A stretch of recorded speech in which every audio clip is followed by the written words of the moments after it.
There we are. Hello, Hey, hello. Welcome, hey, hey. everybody. Hi, I'm Margaret Pennard, and we are at the very beginning of Agitation August with our first guest, Didi from Brown Girl Reading. Hello, Hey, hello. hey, hey, everybody. Yeah, welcome, everybody. Um, we're going to be talking about Parable of the Sower today. This is the book that Didi picked. I've got the ebook version, and she's got a very pretty hardcover edition. Yeah, very cool. So I wanted to just say I know Didi from being a subscriber on her channel at Brown Girl Reading. So definitely go over and subscribe on her YouTube channel. I've got links to her socials on Instagram and Blue Sky down in the description below if you're curious. And we're going to be diving into this series, Agitation August, to talk about books that like shook us up, hence the intro. And we're going to ask some questions. I would love to hear questions from the audience, so feel free to write those in the chat on the side, or if you're watching this on the replay, in the comments down below.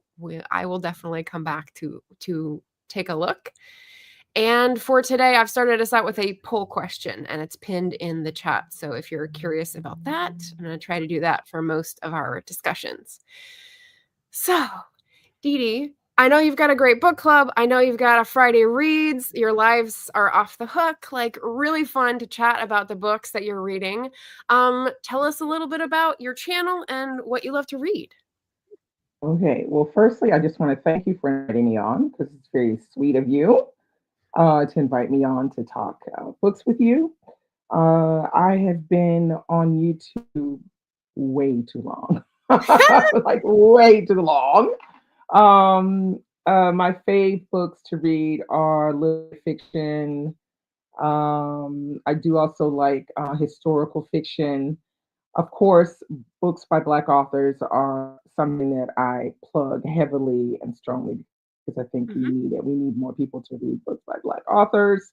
I'm running a book club over on Patreon, which is called the Read So Lit Book Club, where we read only books by Black authors. So if you're interested, you can always go over to my Patreon and join us. I also do regular read alongs during the year. So in February for Black History Month in the US. In July, I do a summer read. And then in October, we do a read for Black History Month in the UK. So I do those in conjunction with Michael from Michael Reads and Tatiana from Musical Tati. Nice. So Yeah, there I we have saw it. her picture. Yeah, I saw her picture for the book club on Instagram, which was really fun. Yeah. Very nice. And in case you don't know, I do a thing in February too. It's to highlight the Black author tubers. So I try to get people Yes. to read the books of fellow author tubers who are Black writers who, might Mhm. struggle to get the same visibility as other authors on YouTube. So like doing Absolutely. that as well. We've got some lovely folks in the chat, including other guests. So I just Nice. encourage folks, check out the calendar on the community tab because we've got lovely guests coming on with popcorn, as Marianne says. Yeah, And right in water has snacks. yes, yes, water and snacks. And we've got, yeah, lovely people saying hello. So thank Hello, Pat's here. you. Hey. You. And I wanted to ask, first question for everybody is going to be, um, why did you choose this as a book that shook you up or like an agitation book? Um, because it does shake you up. Parable of the Sower. It's supposed to be a look into the future, and the book starts in 2024. So when you open, you're a little bit, you're surprised because we're in 2025. And then as you read this book, you start to realize that there are many things resemble what we're living today and could spill over into what we read in the book. Mm, So I thought, and then some of the things we, just the idea of having clean air and water and food protection, proper cities where people have proper jobs, all of these things that we're thinking about, that we're having issues with now, is happening in the book. And so Okay, that, and you knew a lot about the book beforehand, and you chose it before you read it, which is beforehand I unusual. knew I Yeah. beforehand I knew Yeah. what it was gonna go into. Yeah. Yeah, so you had a good pre-look, and I'm just gonna read the description for everyone in case they don't Go ahead. know. Yeah. There's no spoilers in here, but it does paint a picture of the kind of dystopia we're looking at. So, Yeah. Parable of the Sower by Octavia Butler. When global climate change and economic crises lead to social chaos in the early 2020s, California becomes full of dangers, from pervasive water shortage to masses of vagabonds who will do anything to live to see another day. 15-year-old Lauren Olamina lives inside a gated community with her preacher father, family, and neighbors, sheltered from the surrounding anarchy. In a society where any vulnerability is a risk, she suffers from hyper empathy, a debilitating sensitivity to others' emotions. Precocious and clear eyed, Lauren must make her voice heard in order to protect her loved ones from the imminent disasters her small community stubbornly ignores. But what begins as a fight for survival soon leads to something much more: the birth of a new faith and a startling vision of human destiny.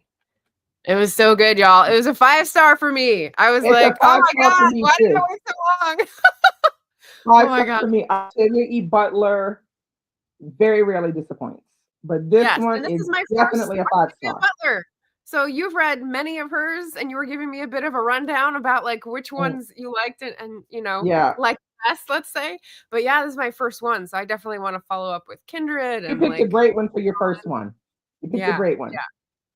So dystopia and some large questions that are very close to our reality. And as a Californian, I'm going to ask something about that. So, one of my questions next is let's see. Oh, I was reading another book that was about Shanghai, and the person who read it or who wrote it was talking about progress and how being in Shanghai, where there's so much building going up and also being deserted, made them rethink the concept of progress.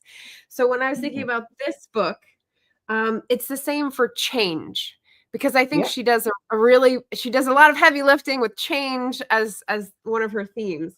So why is it so strange for us or the characters in the book to think of change as God, as one of her like Changes. little points Well, that she puts out there?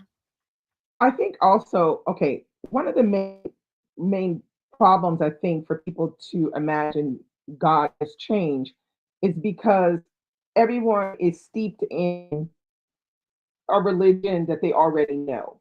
If it's not Islam, it's Buddhism, it's Catholicism. So they know that, and that's what they know as God. Yeah. Yeah.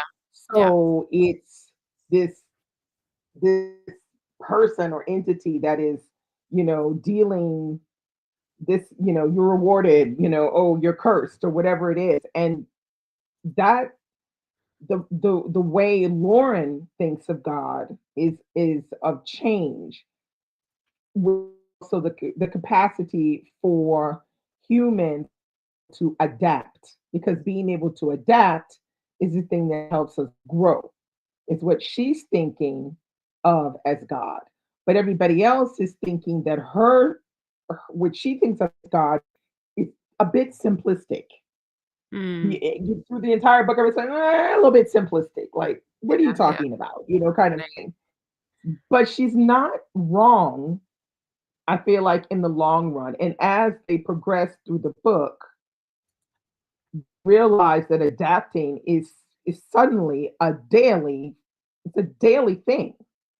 They cannot be comfortable doing two actions in 2 days, because something else will happen that will make them not be able to do those things in that way. So they start to realize, I think, that what she's saying is something to it, even though they're still not really believing, because it's not what they that's not how they perceive God and religion at all. And I don't think Right. of it as that either. I mean, Yeah, I I think don't. there's Yeah. two pieces that make it difficult for me at least, and I think it's a little bit different for the folks in the book, but for me it's the unlearning, which you pointed out, because we already have a map of like what we think is true, and you have to sort of unlearn that, and it's a groove that doesn't like to be unfixed. But then This also is exactly the problem. Thinking of things as an absolute value the way she does, which is like it's all powerful, kind of like nature, and I think we so often have this binary thinking of good and evil, like positive and negative, that's really hard to think that all change is just the way. And so it's like hard to get your head around it. I thought that was really challenging. But she's also had her entire adolescence to figure this out. This is not something that she just came up with like that. She's been writing the, what do they call it? The Earthseed Chronicles, something like that. The Earthseed Chronicles, which is, the book is written as a diary. So we're getting Lauren's thoughts. And then also we have to realize Lauren is a teenager. She's maybe 15 when the book starts. Yep. And we have to realize that she is not a typical 15-year-old. She's a 15-year-old that has a very astute understanding of the way people are, the things that people do, why people do what they do, what mistakes people make and what those mistakes can bring to a community. She's a very intelligent 15-year-old. Okay, so the voice is particular, and we see her from 15 to 18 growing this religion in her diary through writing what's happening in her family or what's happening in her community, down to writing little pieces of poetry. So it's something that she knows really well, and now she's having to bring other people around to thinking it. But at the same time, I don't want to give a spoiler away, but at the same time, she's go ahead. Well, I can do it. I don't want to hear it. Yeah. I mean, so at the same time, she's remembering what her father told her, which is you can't force people to believe. You have to encourage them into it. You can't say, well, you have to do this and you have to do that. And as the book goes on, we notice that she is becoming very good at getting people to do things that they don't want to do. Because she chooses the right ways to talk to them, to get them to do the things that they're not really wanting to do. So, I mean, so that's the thing you have to keep in mind. She's very intuitive in terms of, I think empathy is something that you need to be able to do this, but understanding what their fears are and then asking them a question that will like allow them to consider something rather than immediately put their guards up. Yeah. So good. A good model, a very good modeling. Yeah. So we talked about how this is feeling very close to how society is right now. And I think especially in the US, and I don't know if you had any experience with like the Gilets jaunes or, any of the protests in the streets recently. There are, but it's a little different here in France, because France is a country where they're very activist minded, if there's something that the government wants to do and people are in accord with it, hell yeah, they're getting out on the streets and they're protest till the cows come home if they need to. It's a little different in the US. Protesting is a real thing in France, and French people are not afraid to do it. They're not afraid. And I feel like Americans are not used to this idea of protesting, because they've been, I guess you can say, as Americans, we have been taught to believe that we don't really need to do that, even though that's all we did during the civil rights movement. I'm just saying. It's our perception of the government role. Like France has such more of a government role in society, like they hand in hand kind of work together, whereas US mistakenly thinks that the government doesn't do anything, and it's kind of like the government's everywhere. Like it needs a partner. The government does a lot, which everybody's about to figure out that they do when they're not doing it anymore. Right. So exactly. Yeah. Exactly. Yeah. So we know that we're close to this reality. Have you met anyone or seen anyone in the media who's like Lauren? It's like Lauren. No. Do you think you would follow them if you heard someone say the things that she's saying in this year, like in the next, 3 years or whatever as it's taking place? Because like in a dystopian novel, you're ready to believe everything because the world that you're in. But like in real Yeah. life, how would that hit? How would that hit us? What do you think? How would we process it? Well, I mean, we're not processing it really well because I mean, we talked about Project 2025 for a whole freaking year. And everybody was like, no, that's not gonna happen. Yeah. And here we are. So I feel like anytime something feels like doom and doom, Mm. we don't want to believe it. I don't know Denial. why that is, but we just don't want to believe it because we feel like we're in a good place. We feel like, oh, well, this is the US. That's all gloom and doom. That can only happen over there, or that can only happen over here. But the moment the gloom and doom actually has to hit us right in the face, boy, it hits us hard in the face. Because all that time us saying that happens over there, that happens over here, but not here, now we're having to actually deal with it. And it's not fun. It's not fun because Yeah. we cannot imagine that things could change so drastically. Now, if you go back and we look at past incidents that have happened in history, if you look at when they interned all those Japanese during World Yeah. War II in America, Yeah. did those Japanese Americans think that shit was going to happen to them? Hell no. But it happened. And they Yeah. wound up all those Japanese and shoved them in those internment camps, like, and put them away like nobody's business. Yeah. During World War II, did we think all that was going to happen? No, Mm. but it happened. Happened Right. over the entire continent of Europe, and people were killed. Buildings were smashed. People's lives were destroyed. Did we think that was going to happen? No, but it happened.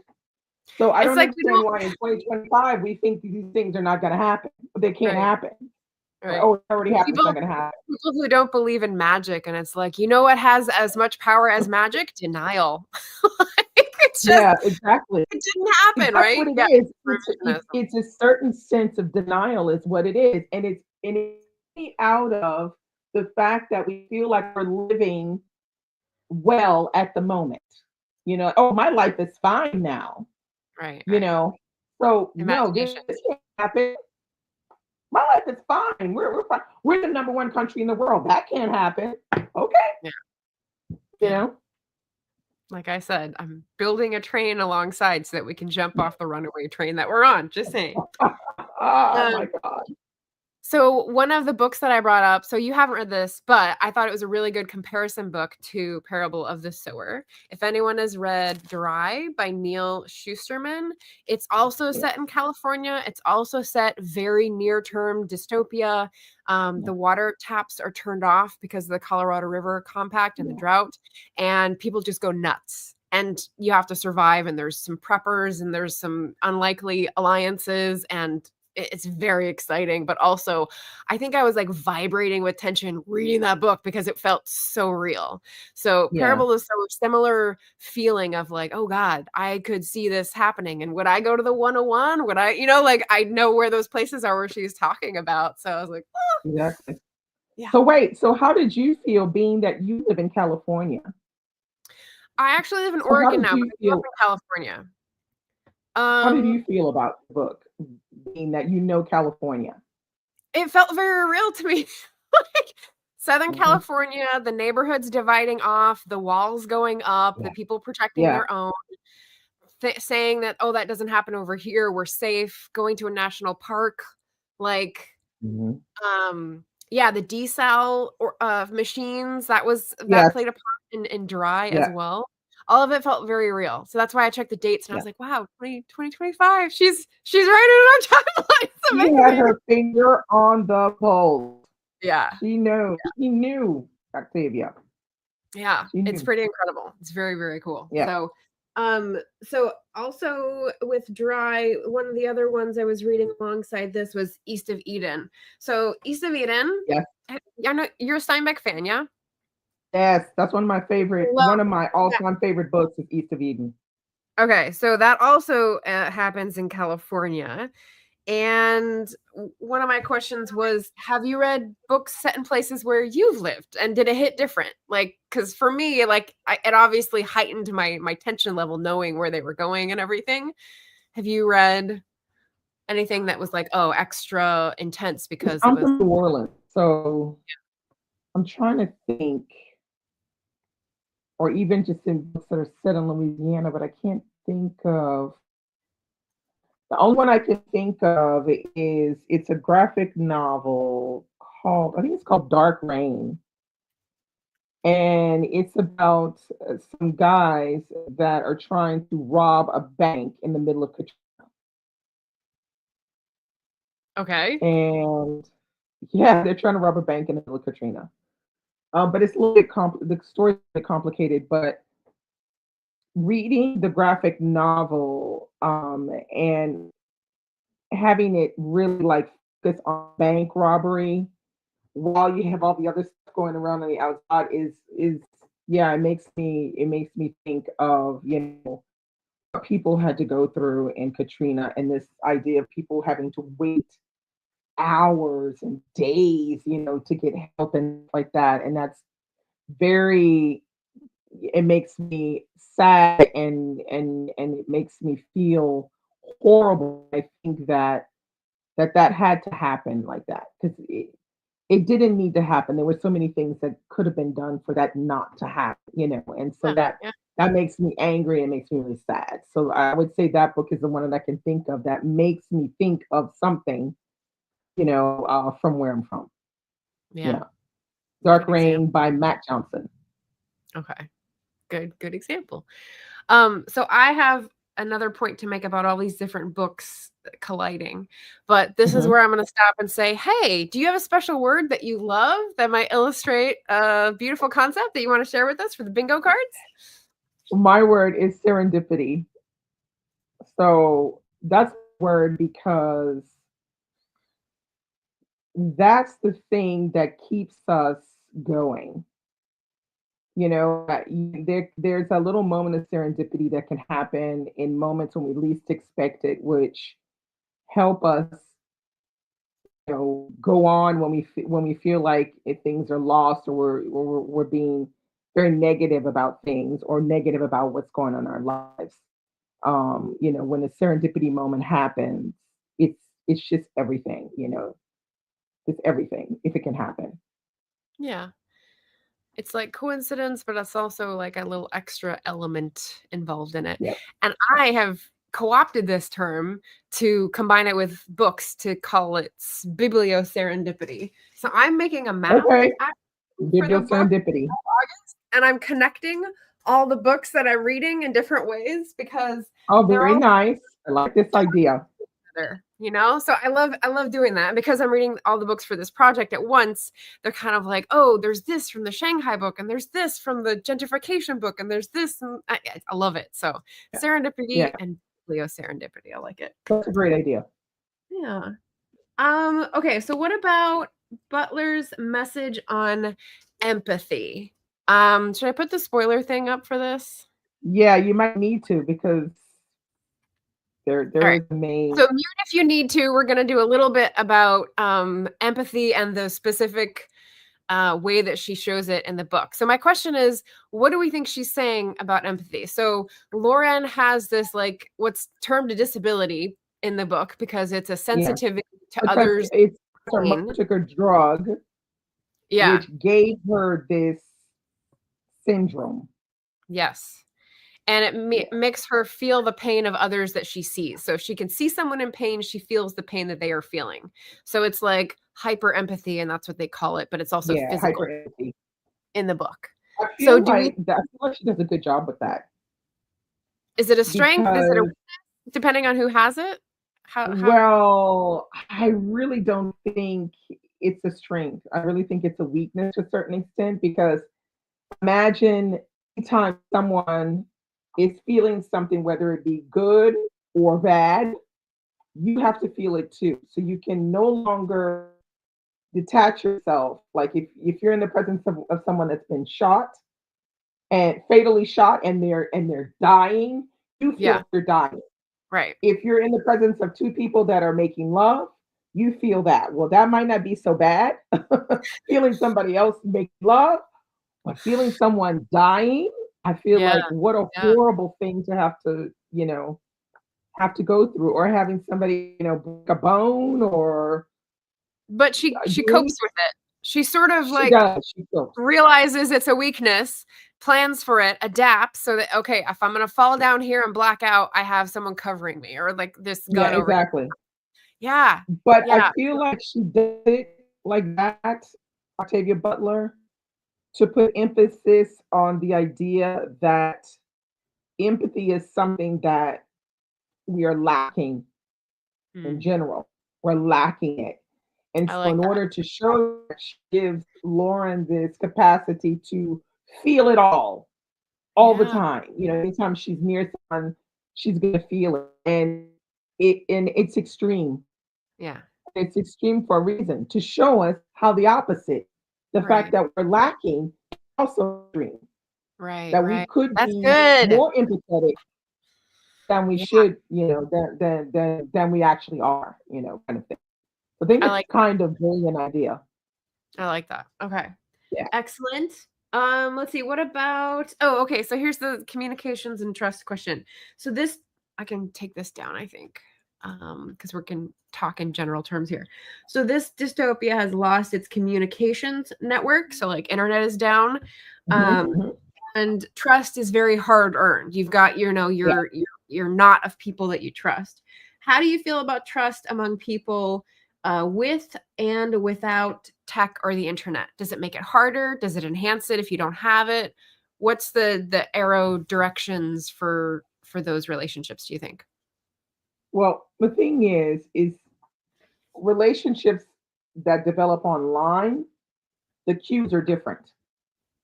The Relationships cues. that develop in real life, the cues are different.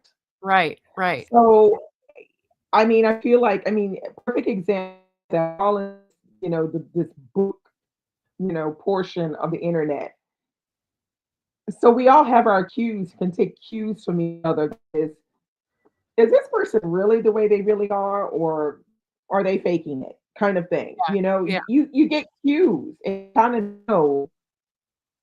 You kind of know. Now, there's some people that might arrive online and they might not know what those cues are because they haven't been online long enough. right. And I feel like when you meet someone in real life, you get different kind of cues from them. There's different body language, facial expressions, the way the person talks about things. Mm, You're looking at different things. Now, is it easier maybe to make a connection in real life? Probably, because you can actually see the person. You're physically in front of them. Um, Online, the fact that they don't have the internet and all that, it's all down. What it's forcing them to do is to live in the real world all the time. They can no longer Scary. escape now. Yeah, They can yeah, no longer escape. Now they really have to deal with each other. They have to deal with each other. You can't with your phone. Oh, I'm gonna send a message and the person's in the next room. mm, All that. No, you actually have to talk to someone. You actually have to communicate. You actually have to listen to what the person is saying. You can no yeah, longer pretend like you were listening. So it's a probably good thing eventually kind of get a little bit offline and start trying to live our real lives a little bit more than we live our online lives. Not that I think we should get rid of our online lives, because some of us have made online friends just like real life friends.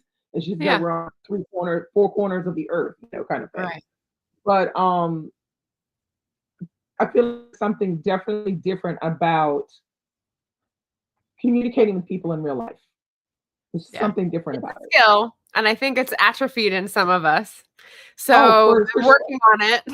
Strengthen it for again, you know? sure, for Yeah. sure, because it's eroded us in in different ways. I mean, people can't even find a man or a woman because they don't know anymore how to do that. How do you date? Nobody knows how to date. I mean, I'm from that period where dating was you actually had to go out with a person or set you up, or you bumped into someone at the laundromat, or you bumped into someone in the Yeah. fruit aisle at the supermarket, or you met someone at college or whatever. That's all done and dusted. Nobody's doing that anymore. Everybody's online trying to find their man or their woman. Okay. So it's I totally said no different. more of that after the election. That was my breaking Yeah, point. So I'm it's no I longer can on. see why you would say no more. I totally get why you would. I would probably no more if I wasn't married because I think to see the person you need be in front of them. You know, you need to really experience them who for who they really are. Because I feel like there's some things that you cannot hide face to face that you can hide, like when you're just talking like on the screen. There's plenty of things you can hide on the screen. And I don't Yeah. mean physical attributes. I'm Yeah. talking about like internal things, that Right. people Right. try to hide. And when you're in front of them, you can know right away that there's something that they're saying that's not true. Right. Right. That Your body online you picks up can on the tell. cues. Yeah. Yeah. Yeah. Yeah, Subconsciously. yeah, Yeah. I feel like part of the reason that in-person social skill cue picking up stuff has atrophied is because there's so much information. So I think that the yeah, tech makes that worse because if yeah, we're it also does. trying to in real life compute and relate and empathize, it's just like there's too many signals and it's overwhelming and it's hard Yeah, to focus and make a decision on hmm, individual level. So yeah, yeah, yeah. yeah. It's tough for sure. But it's true the fact that people have gotten so used to communicating pretty much 90% of the time online Mm, that now that they have to do it in person, it feels awkward. It doesn't feel comfortable. yeah. There's some people that are just having to go back into the office Yeah. now after COVID mess. 5 years. Like, oh my God, I got to go in the office and see my colleagues. On Yeah. Friday reads, there's a bunch of them that are not there because some of them have to go in the office and they're just like, oh man, I can't. They're having to relearn this idea of having to be in the office with their colleagues Yeah. because they're so It's used to crazy, working right? from home. Because it's Yeah. such a human instinct. Humans are social animals. Like, it's just one of the like, Yeah, pure but come on instincts now. of They humanity, know that and yet we've statistically lost it more work gets done at home than in the office. because we're social, right? Yeah, because we're at the coffee machine all the time. Are you Right, right. kidding? Yeah. You get more work done at home. At home, you can get all your work done and be up to speed and everything. But if you're in the office, you're at the coffee machine every couple of hours trying to get a coffee, and then you're talking with whoever Brenda and whoever about the boyfriend. So So so which is better for the world, Didi? Being at the office and socializing with people and forming trust bonds, or being at home and getting some work done? I don't know because people don't like the people they work with. I mean, I don't know. Oh. Ooh, okay, so now Nobody likes their coworkers. I don't know anybody who wants to go to work for their coworkers. oh, They don't. that's They don't. They don't want to be friends with their coworkers. They just want to go and get done and go home or go and see friends. They don't want to be friends with their coworkers. yeah, yeah. Mojo says, "Give me a book and songs on the radio." See, I mean, I'm Yeah. just saying. Okay, and Garrett's I saying it's a know I'm in a generational special thing. case. I have colleagues, but I don't have an office because I teach. But I go to my students' home.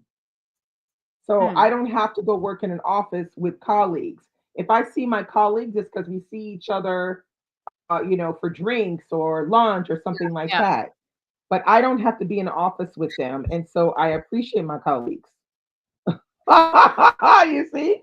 I'm just Okay, what's the relationship between trust and drama then? Because I feel like often the socializing involves the gossip or the drama and, like, processing it together.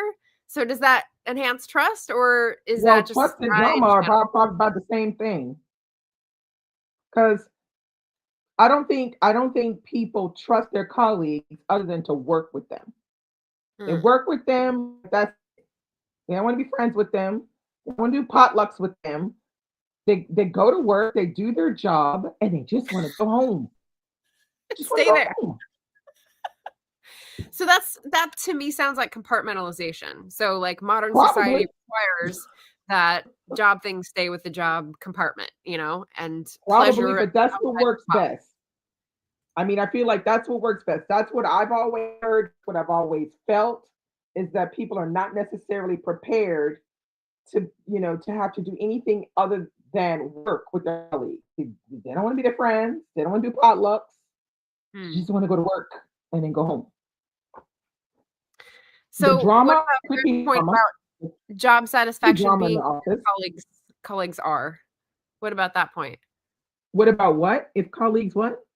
50% of job satisfaction being who your colleagues are, like that as a factor. Well, that could be a thing. That could be a real thing. So people are just unhappy in their jobs, period, which fair enough. Like That could that be a could real thing. If my job is on my colleague is, then that could be a real thing. Hmm. I mean, that's only a real thing to me if I'm sharing my client with two other colleagues or three. I've had that before where I've had one client and I've had to teach the person on Mondays and the other Mondays and Wednesdays. The other way I had to teach them on Tuesdays and Thursdays. Uh-huh. And right away, it was very clear that on Tuesdays and Thursdays he was watching videos, and on Monday and Wednesdays he was actually having to do English. Wow.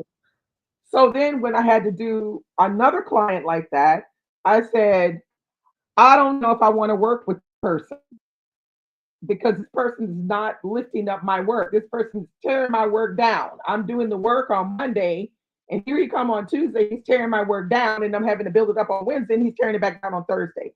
So you might want to put me with someone else because it's not So it sounds gonna like work. the workplace is not a place that fosters trust networks, even though it's Nope, socializing in real life. nope, Okay. it's not. Interesting. It does not. So how does Butler in Parable of the Sower show us how to build trust? Maybe you have an example from Lauren or one Well, of the other. the biggest example I have was at towards the end when they pick up the what the guy is called Mora and his young daughter. Oh, Mora and wait, let me see what the daughter's name was. Mora, the ones who wait, also had hyper empathy but were hiding it. yes, and they Yes. suspect that he may have been a slave. Yeah. Mora and Doe. Mora and Doe.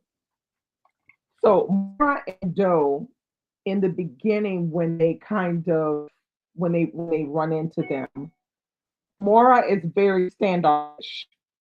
We're not sure why he's being standoffish, but he is. And then as they progress towards their final destination, so they will have gone through some different episodes, but as they progress to their final destination, there's a moment where people are trying to decide if they're going to stay there, if they're going to go on their own. And Right. Mora, in the end, decides to stay.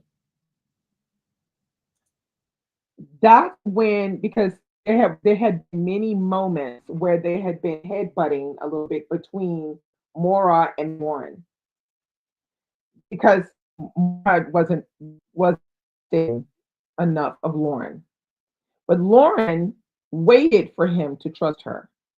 Mm. She did not try to push him or restrain him or force him.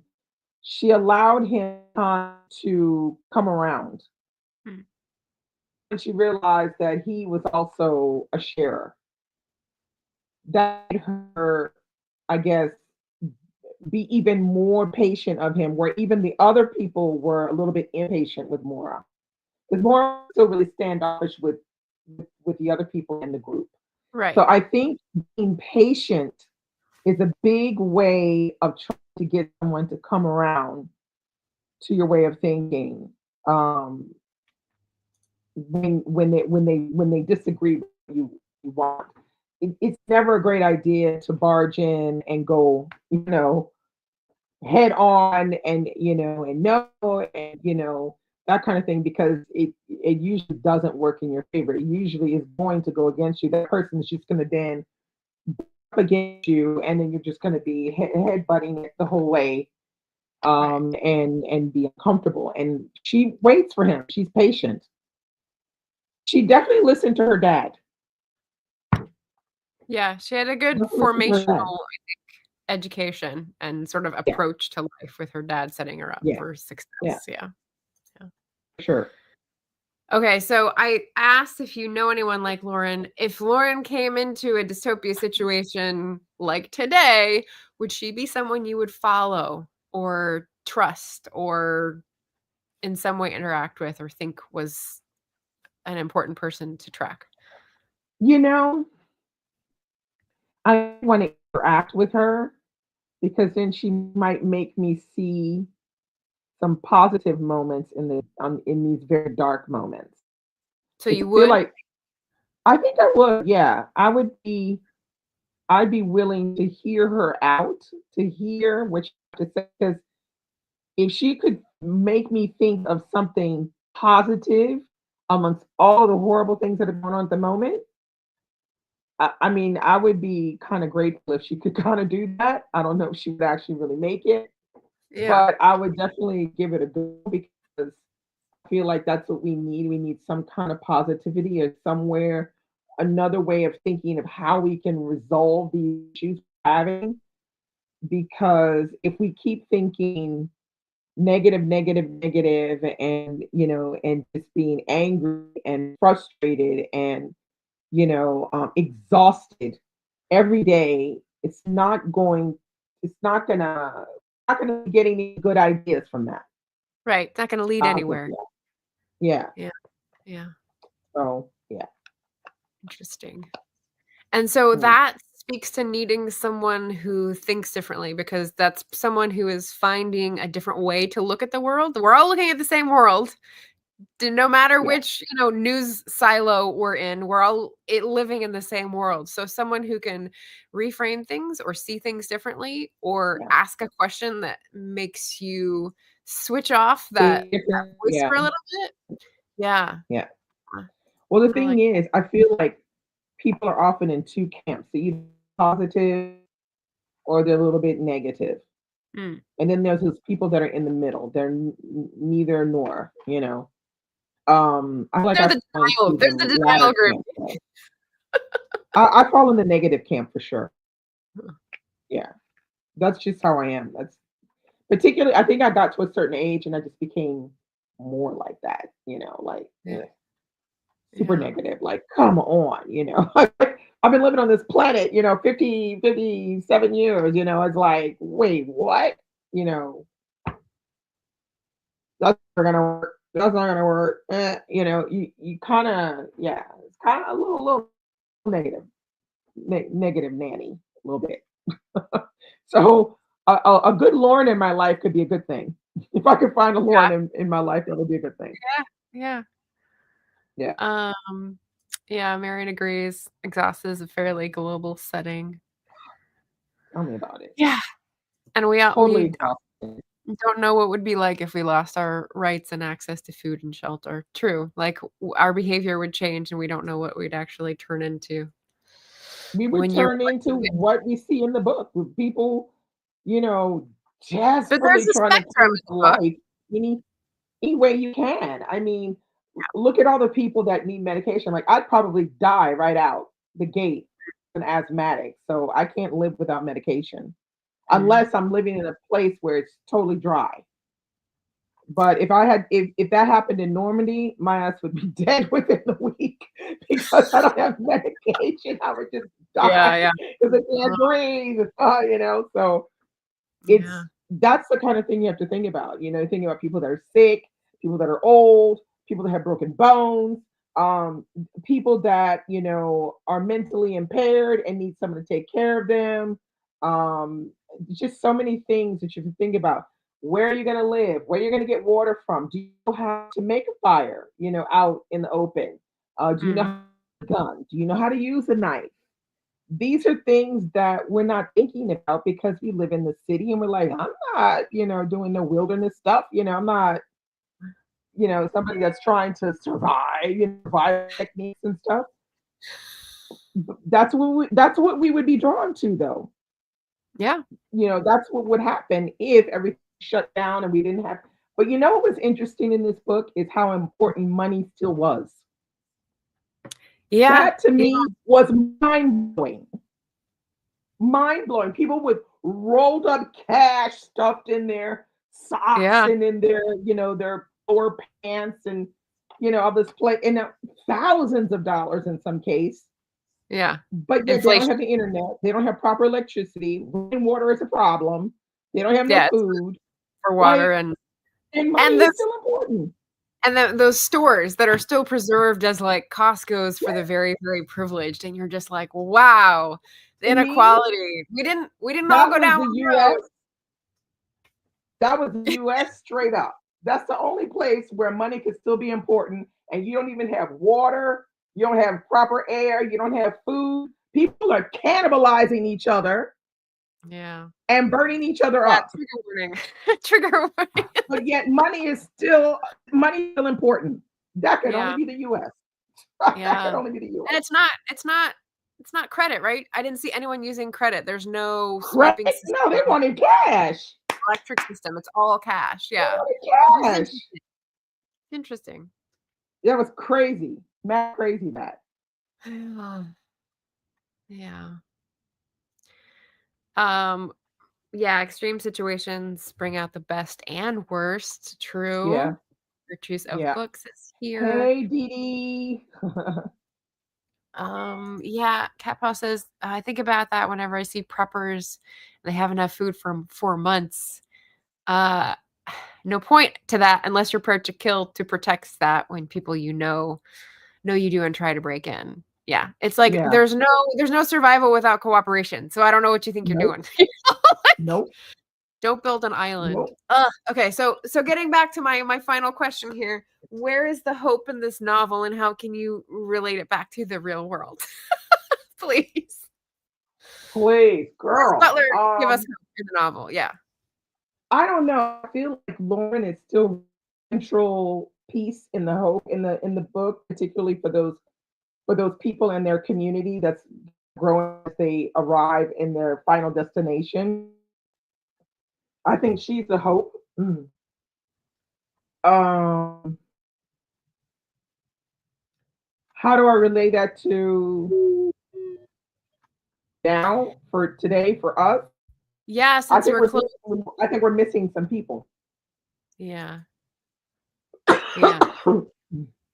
I don't think we have enough people who give us that kind of hope because she's a character that has a quiet, steadfast hope. Mm. She is believing in what she says and what she's developing. Yeah. There is no doubt that what she wants to do is the right way. Unshakable. Yeah.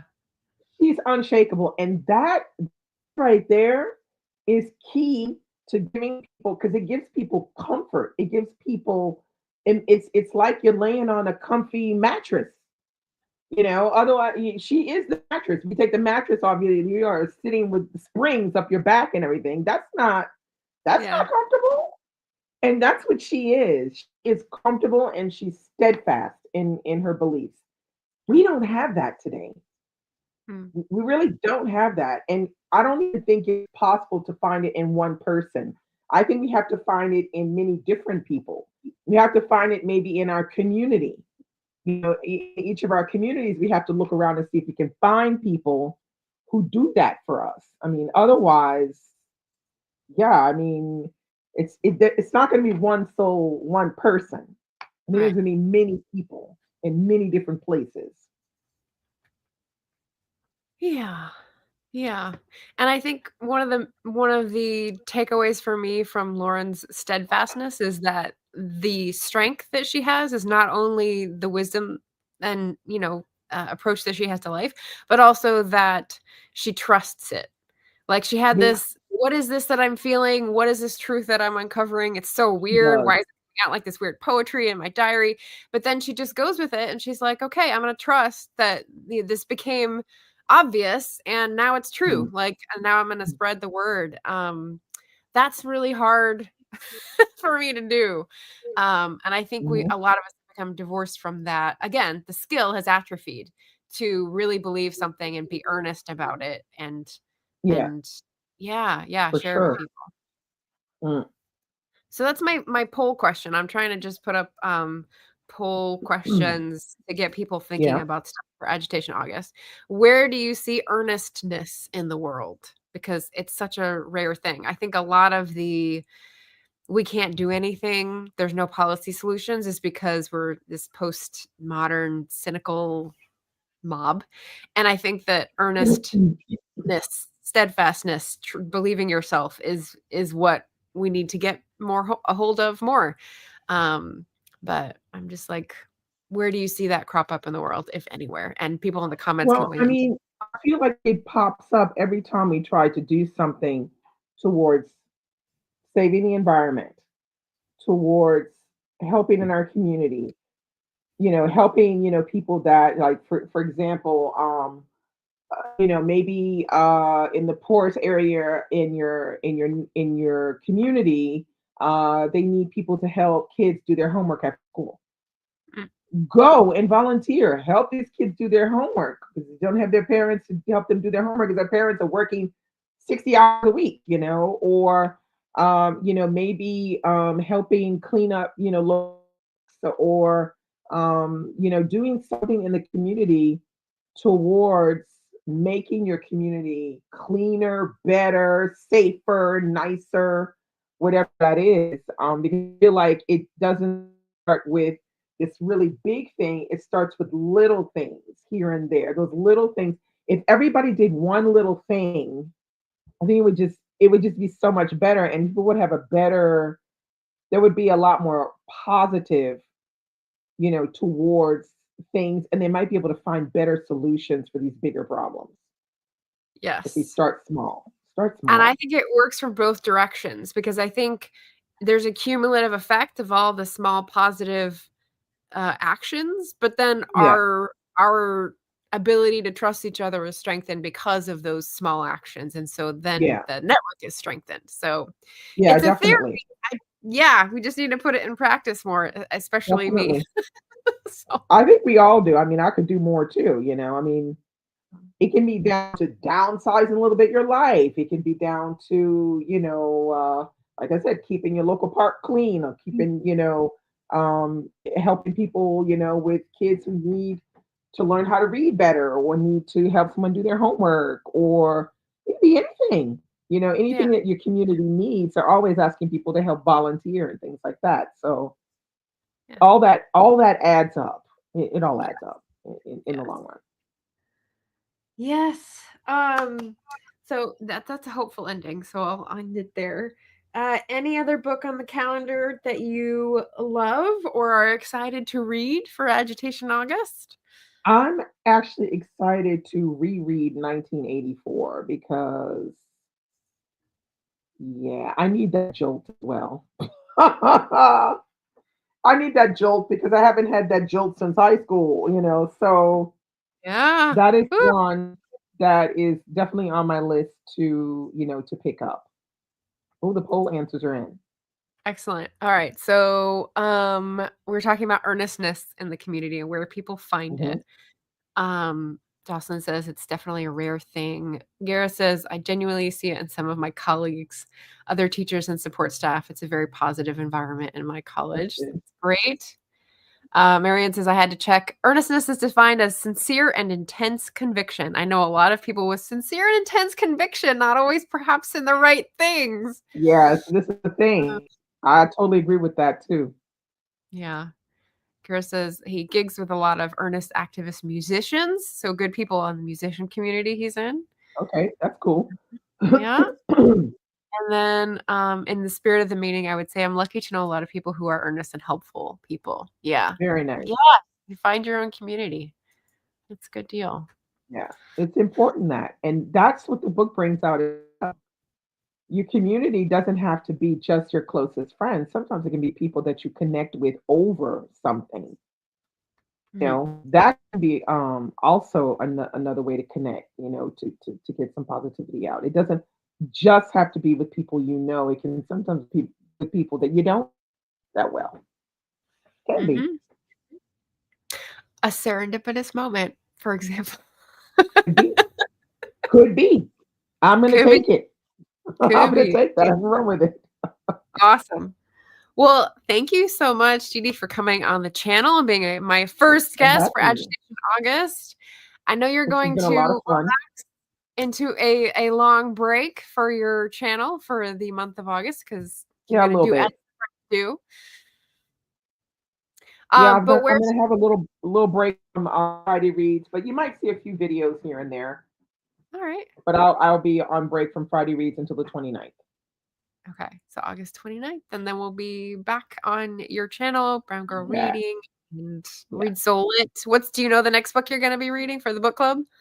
The next book club book we're reading is Juneteenth by Ralph Ellison in my Patreon book club, and for October for the read for UK Black History Month, we're going to be reading.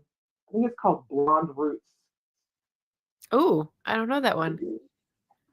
Yeah, here. Blonde Roots by Bernadine Evaristo. Oh, okay. Well, I know the author. That's I what we're didn't going know to be the title. reading in October for History UK. Nice. Yeah. Nice. All right. Well, thank you, Didi, and thank you everyone who came to watch. Leave a Great. This comment. was fun. Yay! And we'll see you for the rest Yay. of Agitation August, every weekday in August. And hopefully, the next one is actually going to be on Thursday at 7 p.m. Pacific with Leslie. We're talking about social justice for the sensitive Yay. soul and Ngugi wa Thiong'o's decolonizing the mind, hopefully. So stay tuned for that. And Very thanks, nice. everybody. Have a great day, Yay. evening.